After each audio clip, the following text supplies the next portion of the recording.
नमस्कार बच्चों, Hindi online class में एक बार फिर आपका स्वागत है। बच्चों, तो हम पाठ 14 के मौखिक और लिखित प्रश्नों का अभ्यास हमने पिछली बार किया था। आज हम उसके आगे का अभ्यास कार्य करेंगे और आज हमारा जहाँ से शुरुआत होगी वो होगी भाषा ज्ञान से, यानी कि व्याकरण संबंधी प्रश्नों से। तो हमारा जो पहला प्रश्न है, दिए गए शब्दांशों में मूल शब्द जोड़कर नए शब्दों का हमें निर्माण करना है। जैसे एक उदाहरण देखिए, परि प्लस वार यानी परिवार। ऐसे ही हमें शब्दों का निर्माण करा। अन के साथ हम क्या जोड़े के नए शब्द बने, तो हम यहाँ लिखेंगे जान, अनजान।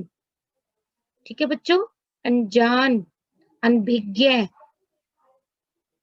अब आगे देखो, अप, अप प्लस, तो यहाँ पे हम अप प्लस मान कर सकते हैं, अपमान, संभव, अपमान। कैसे, देखिए मैं आपको एक बार लिख के बताती हूँ। जैसे हमने ऊपर परी प्लस वार किया है, ऐसे ही अपमान। तो इस प्रकार जब हम शब्दांशों में मूल शब्द जोड़ देते हैं तो एक नया शब्द बनता है, जैसे अपमान।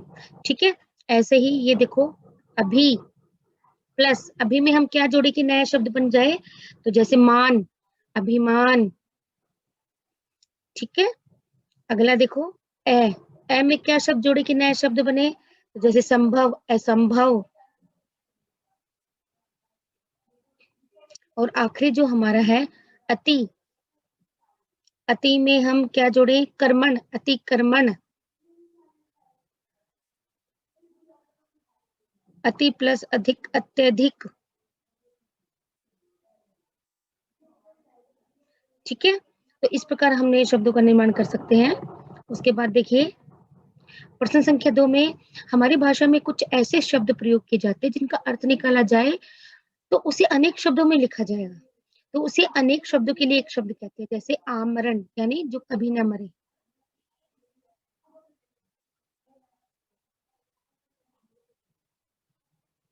अनाथ यानी जिसका अपना कोई ना हो। ऐसे ही हमें इन शब्दों को एक वाक्य में लिखना है, जैसे पूरे जीवन भर यानी आजीवन। क्या लिखेंगे हम, आजीवन।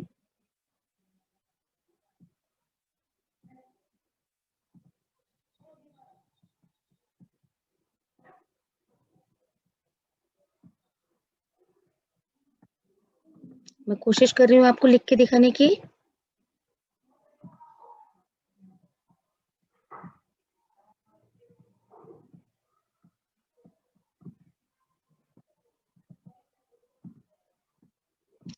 ऐसे लिखेंगे हम, आजीवन।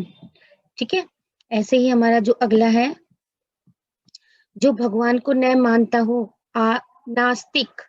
जो भगवान को न माने, नास्तिक।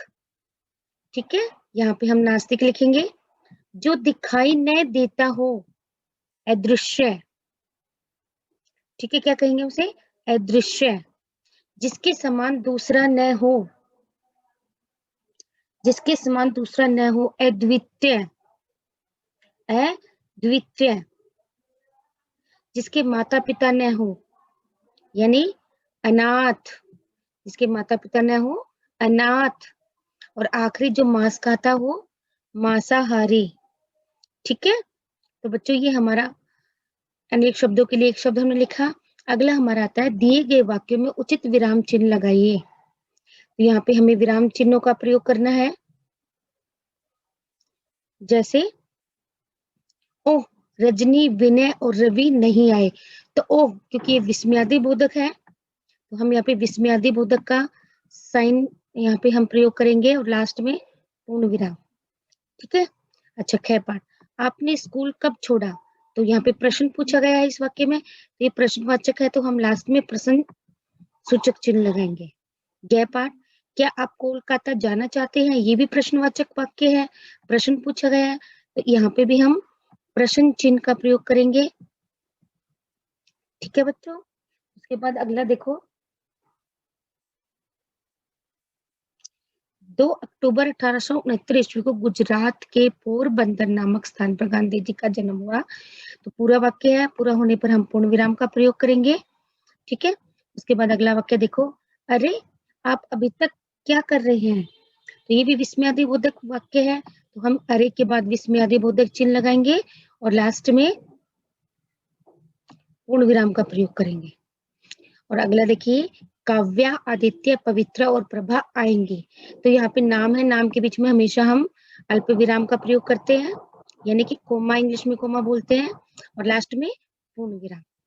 ठीक है बच्चों, तो ये 5-14 की हमने अभ्यास कार्य मौखिक और लिखित प्रश्नों का अभ्यास किया। आप इनको अच्छे से देखिए, समझिए। अगली क्लास में फिर हम एक नए चैप्टर के साथ मिलेंगे। तब तक के लिए नमस्कार बच्चों।